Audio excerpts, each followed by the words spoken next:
नमस्कार, मैं अशोक कुमार पांडे और स्वागत है आपका टीसीएच पर। बंगाल में चुनाव है और अमित शाह अब लगातार बंगाल जाते रहेंगे, लगातार बयान देते रहेंगे, लगातार घुसपैठिया ये वो सब चलता रहेगा। लेकिन कल वहां पर बंगाल में बोलते हुए अमित शाह कुछ ऐसा बोल गए जिसकी उम्मीद किसी को नहीं थी। कम्युनिस्टों के शासन के पहले, तृणमूल के शासन के पहले प्रति व्यक्ति बंगाल की आय राष्ट्रीय औसत से 127% ज्यादा थी।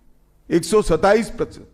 देश में नागरिक 100 रुपया कमाता था तो बंगाल में 127 रुपया कमाता था। आज देश का नागरिक 100 रुपया कमाता है तो बंगाल का नागरिक 73 रुपया कमाता है। वैसे कम्युनिस्टों और ममता जी के पहले किसकी सरकार थी बंगाल में? पश्चिम बंगाल में उसके पहले तो कांग्रेस की सरकार थी। यानी अमित शाह जाने अनजाने में कांग्रेस की तारीफ कर गए कि कांग्रेस के जमाने में बंगाल, पश्चिम बंगाल बहुत तेजी से आगे बढ़ रहा था और उसके बाद जो सरकारें आई उन्होंने गति को स्लो कर दिया। वैसे अमित शाह ने बहुत सारी बातें की, लेकिन जरा देख लें कि क्या वाकई बंगाल पर जो वो बोल रहे हैं वो बोलने का हक उनको है।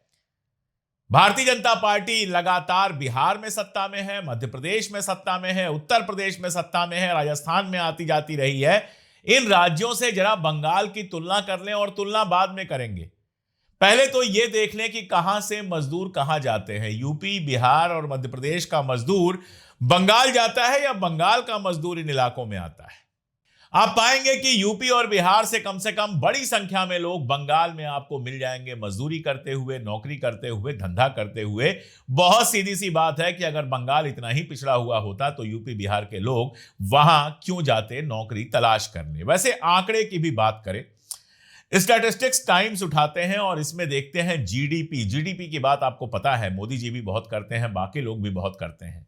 अगर स्टेट जीडीपी देखें, राज्य की जीडीपी देखें, तो बंगाल की तुलना आप करिए बिहार से, असम से, मध्य प्रदेश से, यानी उन जगहों से जहां पर भारतीय जनता पार्टी की सरकार है।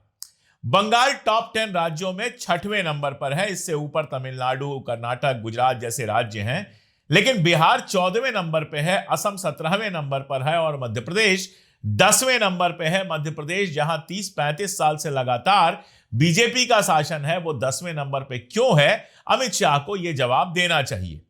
और देख लीजिए, आप पर कैपिटा इनकम की बात कर लीजिए, प्रति व्यक्ति आय की बात कर लीजिए। बंगाल में जो एनुअल प्रति व्यक्ति आय है वो 1,63,467 यानी 1,63,467 रुपीज है।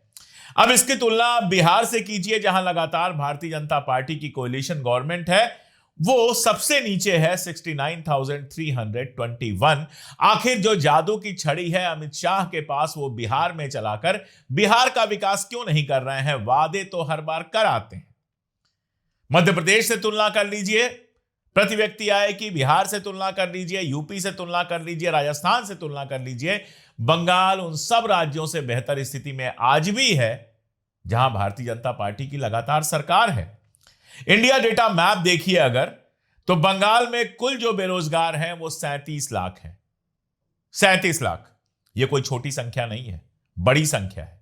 लेकिन इसकी तुलना कीजिए, बिहार में 47 लाख बेरोजगार हैं और यूपी से तुलना कर लीजिए जहां 70 लाख बेरोजगार हैं। उत्तर प्रदेश में 8-9 साल से लगातार बीजेपी की सरकार है, उसके पहले भी बीजेपी की सरकार कई बार रही है। बीजेपी की सरकारों के बावजूद, योगी आदित्यनाथ की सरकार के बावजूद, उत्तर प्रदेश में इंडिया डेटा मैप के अनुसार 70 लाख से ज्यादा लोग बेरोजगार हैं, जबकि बंगाल में यह संख्या 37 लाख है। अब चलिए अपराध की बात करते हैं। ये लोग जहां अपना शासन नहीं होता है वहां जंगल राज की बात करते हैं। तो एनसीआरबी का आंकड़ा देखते हैं, 2024 तक का अवेलेबल है। 2024 का एनसीआरबी का आंकड़ा देखते हैं। इस आंकड़े में नंबर 1 पर है यूपी। वही यूपी जहां भारतीय जनता पार्टी की सरकार है, जहां योगी आदित्यनाथ की सरकार है, वहां प्रति व्यक्ति जो अपराध की दर है वो 7.4 है।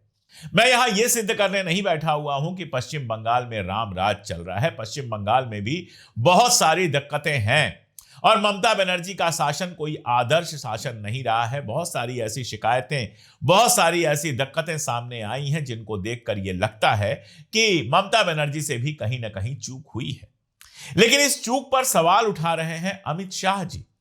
जिनके राज्यों में अपराध लगातार बढ़ा है, उत्तराखंड जैसा शांत राज्य, जहां से दंगों की, जहां से हिंदू मुसलमान की, जहां से इस तरह के अपराधों की खबरें कभी कभार आती थी, बिल्कुल नहीं आती थी, उसको हिंसा का अड्डा बना दिया गया है। ऐसा अड्डा कि वहां पर त्रिपुरा का एक स्टूडेंट पीट पीट कर मार दिया जाता है। उसके बाद कल किरण रिजिजू का एक बयान आया था, कल भी मैंने उस पर बात की थी, जिसमें वो कह रहे थे कि किसी को उसके जाति, धर्म या फिर उसके चेहरे मोहरे को आधार बनाकर मारा जाना, यह बिल्कुल सही बात नहीं है, यह गलत बात है। और इस तरह की नफरत एक दिन में नहीं पैदा होती, लंबे समय में पैदा हुई है।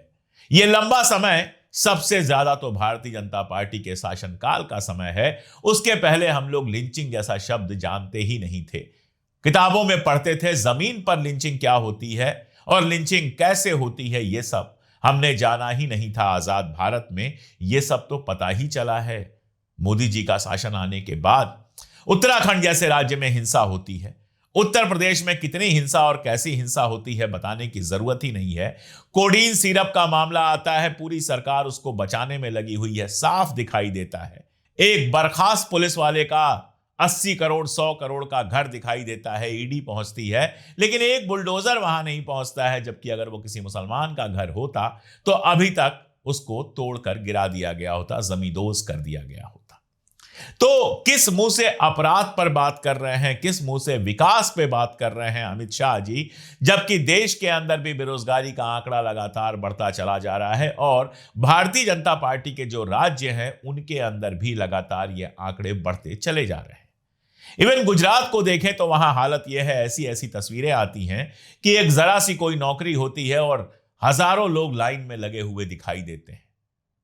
बेरोजगारी का यह हाल है। गुजरात पर तो पूरी हमने एक सीरीज की थी प्रोफेसर हेमंत शाह के साथ, जिसमें वहां शिक्षा की, चिकित्सा की, अपराध की और बाकी सारी जो स्थिति है उस पर बात की थी और देखा था, आंकड़ों के सहारे बताया था। प्रोफेसर हेमंत शाह अर्थशास्त्र के विद्वान हैं, अर्थशास्त्र के प्रोफेसर रहे हैं, तो आंकड़ों के सहारे उन्होंने बताया था कि भारतीय जनता पार्टी के 4 दशक के शासन में क्या हाल हुआ है गुजरात का, कैसे गुजरात के विकास के आंकड़े लगातार गिरते हुए चले जा रहे हैं। और यह सब तब है जब महाराष्ट्र और मुंबई और तमाम जगहों से इंडस्ट्रीज को उठा उठाकर गुजरात भेज दिया जाता है। और अमित शाह को बंगाल की चिंता बहुत ज्यादा है। बंगाल जाएं और वो बात क्यों ना करें घुसपैठियों की। झारखंड में चुनाव था तो घुसपैठिए झारखंड में थे, बिहार में चुनाव आया तो घुसपैठिए सारे झारखंड से उठ के बिहार में चले गए, और अब जब चुनाव बंगाल में है तो सारे घुसपैठिए बंगाल पहुंचेंगे ही।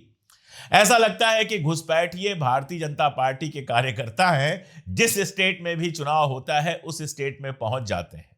तो अब बंगाल में घुसपैठियों की बात हो रही है। कहा यह जा रहा है कि हम सीमा को ऐसा ब्लॉक कर देंगे, चाक चौबंद कर देंगे कि वहां से घुसपैठिए नहीं आ पाएंगे। ये कहते हुए वो भूल जाते हैं कि सीमा से लगा हुआ 5 किलोमीटर का जो एरिया होता है वो तो केंद्र सरकार के पास होता है। वहां पर जो बीएसएफ लगी होती है, बॉर्डर सिक्योरिटी फोर्स, वो भी केंद्र सरकार के तहत काम करती है, सेंट्रल गवर्नमेंट के तहत काम करती है। जहां 2 देशों के बीच की सीमा है, बाउंड्री है, वहां पर राज्य सरकार का कोई रोल नहीं होता है, सारा रोल सेंट्रल गवर्नमेंट का होता है। वो कह रहे हैं कि राज्य जमीन नहीं दे रहे हैं। ममता बनर्जी ने तुरंत पलट के जवाब दिया कि जैसे ही चुनाव आते हैं बंगाल में दुशासन और दुर्योधन दिखने लगते हैं। वो किसको दुशासन कह रही हैं, किसको दुर्योधन कह रही हैं, ये आप खुद समझ सकते हैं। उन्होंने ये भी कहा कि राज्य सरकार ने अगर फेंसिंग के लिए जमीन नहीं दी होती, फेंसिंग करने के लिए सीमा पर, तो पेट्रापोल और अंदाल जैसे इलाकों में बुनियादी ढांचा कैसे खड़ा हुआ। उनका कहना है कि फेंसिंग के लिए जमीन दी गई है, केंद्र सरकार झूठ बोल रही है और झूठ अमित शाह बोल रहे हैं। अवैध घुसपैठ के मामले पर, घुसपैठियों के मामले पर ममता बनर्जी ने कहा कि बीजेपी कहती है घुसपैठिए सिर्फ बंगाल से आते हैं, और अगर सारे घुसपैठिए बंगाल से आते हैं तो ये बताइए पहलगाम में हमला किसने कराया? क्या बंगाल में घुसकर घुसपैठिए पहलगाम में पहुंचे थे? और मैं बता दूं कि पहलगाम की साजिश क्या थी, किन लोगों ने पहलगाम की घटना को अंजाम दिया, क्या पहलगाम में एग्जैक्टली हुआ था, हम अभी तक नहीं जानते हैं। सारा शोर हो गया, ऑपरेशन सिंदूर हो गया, चुनावी मुद्दा बन गया, लेकिन पहलगाम के जो हत्यारे थे वो आज तक गिरफ्तार नहीं हुए। मोदी सरकार की एफिशिएंसी की एक ये भी मजेदार कहानी है। उन्होंने कहा दिल्ली में जो घटना हुई है क्या बंगाल से आए हुए लोगों ने की थी? तो अगर बंगाल के घुसपैठिए ही हैं, बंगाल में ही घुसपैठिया की समस्या है, तो कश्मीर में या दिल्ली में या राजस्थान में या दूसरी जगहों पर इस तरह की घटनाएं कैसे हो सकती हैं? एसआईआर के मामले पर भी ममता बनर्जी लगातार आक्रामक हैं कि जानबूझकर एसआईआर से ऐसे लोगों के नाम हटाए जा रहे हैं जो टीएमसी के वोटर हो सकते हैं। असल में बंगाल में कोई खास मुद्दा है नहीं भारतीय जनता पार्टी के पास।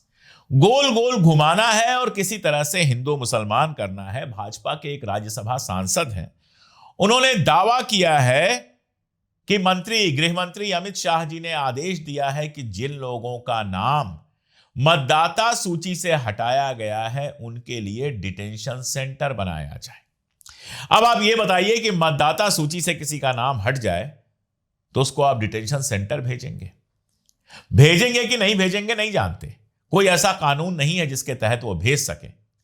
लेकिन वो लोग जो सोचते हैं अब्दुल की चूड़ी टाइट है और उस चक्कर में अपना चड्ढा फट जाए, अपनी बनियान फट जाए, खाने को पेट में रोटी ना हो, जेब में एक पैसा ना हो, लेकिन इसी बात से खुश रहते हैं कि अब्दुल की चूड़ी टाइट है, ऐसे लोगों को थोड़ा एक्साइटमेंट देने के लिए, थोड़ा एड्रेनल रश देने के लिए इस तरह के बयान दिए जाते हैं जिसमें इनका इशारा होता है कि मुसलमानों को हम परेशान करेंगे। अब ऐसा तो है नहीं कि वोटर लिस्ट से नाम सिर्फ मुसलमानों के कट रहे हैं, हिंदुओं के भी कट रहे हैं, मुसलमानों के भी कट रहे हैं, सबके कट रहे हैं, सब परेशान हैं। हर तरह के आंकड़े आपको मिल जाएंगे जहां लोग सामने आकर कह रहे हैं कि हम जिंदा हैं, हमें मरा दिखाया दिया गया, हम यहीं रहते हैं लेकिन हमारा नाम काट दिया गया। लेकिन इसको किसी तरह से हिंदू मुसलमान बनाने की कोशिश की जा रही है। और राज्यसभा सांसद महोदय का जो बयान है वो इस बात की भी पुष्टि करता है कि एसआईआर जो है वो भारतीय जनता पार्टी का एजेंडा है, चुनाव आयोग का एजेंडा नहीं है। वैसे जब भारतीय जनता पार्टी विपक्ष में रहती है तो कई बार बड़ी मजेदार बातें करती है। भारतीय जनता पार्टी की एक नेता है अग्निमित्रा पाल, और अग्निमित्रा पाल जी जो हैं भारतीय जनता पार्टी की जो नेता हैं, उन्होंने कल एएनआई से बात करते हुए बड़ी मजेदार बात कही। देखिए, दुर्गांगन बनाना या मस्जिद बनाना या जगन्नाथ कल्चरल सेंटर बनाना ये कोई भी सरकार का काम नहीं है। सरकार का काम है हमारे भाइयों और बहनों, युवा युवती को नौकरी देना। जैसे ममता बनर्जी बोले थे डबल नौकरी होगा, इंडस्ट्री होगा, लेकिन 15 साल में हम लोग कोई इंडस्ट्री नहीं देखे और कोई नौकरी भी नहीं देखे। सब चला गया परिযায়ী श्रमिक होकर, माइग्रेंट लेबरर होकर दूसरे राज्य, भाजपा राज्य में चला गया है। तो जो भारतीय जनता पार्टी सिर्फ मंदिर और मस्जिद की राजनीति करती है, जो उत्तर प्रदेश के अयोध्या में राम मंदिर को चुनावी मुद्दा बनाती है, पोस्टर जारी करती है जिसमें जो राम को लाए हैं हम उनको लाएंगे, जैसे ये राम को लेकर आए हों। भाजपा की यह औकात है कि वो भारत में राम को लेकर आए हों, राम उनके पहले थे ही नहीं। जैसे इन्होंने कह दिया कि जब तक फिल्म नहीं बनी थी कोई गांधी जी को नहीं जानता था, कल को ये कहेंगे जब तक मोदी जी नहीं आए थे भगवान राम की कोई पूजा नहीं करता था इस देश में।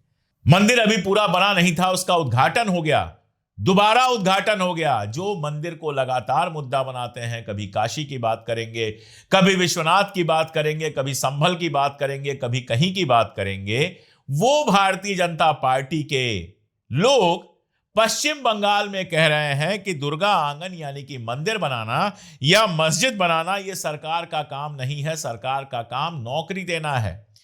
जिनके प्रधानमंत्री टीवी चैनल पर बैठकर कहते हैं कि ये जो पकौड़ा लगा रहे हैं वो भी तो रोजगार है, उनको बंगाल में रोजगार की याद आती है, लेकिन यूपी जहां 70 लाख लोग बेरोजगार हैं, या गुजरात जहां बेरोजगारी ऐसी है कि जरा सी नौकरी के लिए लंबी लंबी लाइनें लग जाती हैं, वहां उनके लिए रोजगार मुद्दा नहीं होता है। पश्चिम बंगाल में रोजगार मुद्दा बन गया। इसीलिए मैं कह रहा हूं कि भारतीय जनता पार्टी को जहां तक संभव हो सके विपक्ष में रखना चाहिए। जब ये विपक्ष में रहेंगे तो बेरोजगारी का, महंगाई का, इन सब का मुद्दा उठाएंगे। कभी स्मृति ईरानी सर पे सिलेंडर लिए हुए आ जाएंगी, कभी कोई कुछ करेगा, कभी कोई कुछ करेगा, तो जो सरकार होगी उसको दब के थोड़ी प्राइस वाइज कम करनी पड़ेगी, थोड़ी बेरोजगारी कम करनी पड़ेगी, प्रेशर पड़ेगा उसके ऊपर। तो भारतीय जनता पार्टी विपक्ष में रहे, इस तरह के मुद्दे उठाते रहे तो ही ठीक है, क्योंकि ये तो हमने देखा ही कि जहां सत्ता में आ जाती है वहां ना बेरोजगारी से कोई मतलब होता है, ना वहां नौकरी से कोई मतलब होता है, ना महंगाई से कोई मतलब होता है, ऐसे भक्त बनाने में विश्वास रखती है जिनके घर में भले साइकिल ना हो लेकिन कहेंगे कि 1,000 रुपए लीटर भी पेट्रोल हो जाए तो भी हम मोदी जी को वोट देंगे। और बंगाल में इनको महंगाई और बेरोजगारी की याद आ रही है, घुसपैठिए की याद आ रही है, सब याद आ रहा है। कश्मीर जहां इनका शासन है, जहां की पुलिस से लेकर आर्मी सब पर इनका कंट्रोल है, वहां पुलवामा जैसी घटना हो जाती है, हमें कुछ नहीं पता चलता है कि आरडीएक्स कहां से आया था। वहां पहलगाम जैसी घटना हो जाती है, हमें कुछ नहीं पता चलता है कि वो 4 हत्यारे कौन थे। और ये बात करते हैं देश की सिक्योरिटी की। मजेदार बात यह है कि गोदी मीडिया इसी को देशभक्ति साबित करता है और उसके असर में बहुत सारे लोग इसी को देशभक्ति मान लेते हैं। असल में ये क्या है, ये तो आप भी समझते हैं और हम भी समझते हैं। आज के लिए इतना ही, बहुत शुक्रिया।